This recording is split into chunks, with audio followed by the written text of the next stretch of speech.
Sarah, and I'm a trauma therapist.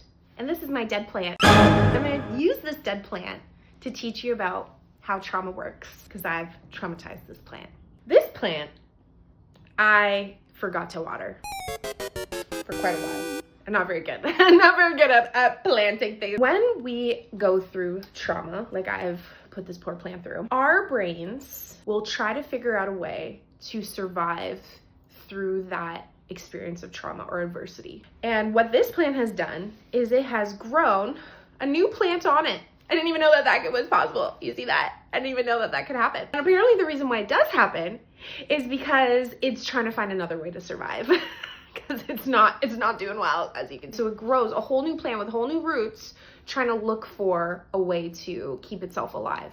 And that is exactly what our human brains do when we go through some kind of traumatic event. When we go through trauma or an adversity, even if it's not a big trauma, still challenging our brain to cope and survive, it will be as resourceful as possible. It will figure out some kind of way, some kind of avenue. And sometimes it's the strangest avenue of them all, but it works and it gets us there. And we don't have control over that. Like, there was no way of me ever thinking or controlling that this would happen, or even where it would happen on the plant. It just did.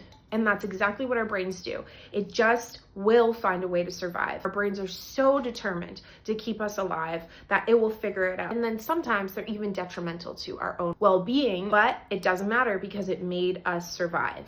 And that's a beautiful and incredible thing that our brains happen to do. It's important for us to recognize that, because sometimes when we have these really weird coping mechanisms that have come from adversity, we feel a lot of shame around them. We get really hard on ourselves, and that makes it all the worse. But what I really want us to look at is how it is so incredible that our brains figured out a way to keep us going, to keep us alive. And yeah, it might not work for us anymore, just like this is not really working, but it's trying. And when we can see that, oh, this is something that my brain is doing, it's a coping mechanism, then I can take agency and I can pluck this right off and I can plant it somewhere. So it doesn't have to keep trying to figure out how to grow in a way that isn't really gonna get it to grab roots into something like the soil that it really needs. This is part of healing work. We need to identify and just look at, wow, my brain did this brilliant thing. My brain did this brilliant thing. And now I'm gonna take that and I'm gonna put it into soil, and I'm gonna take control over and nurture myself and what I need, especially if this isn't working for me anymore. These coping mechanisms, the way my brain decided worked for me then, doesn't really work for me now.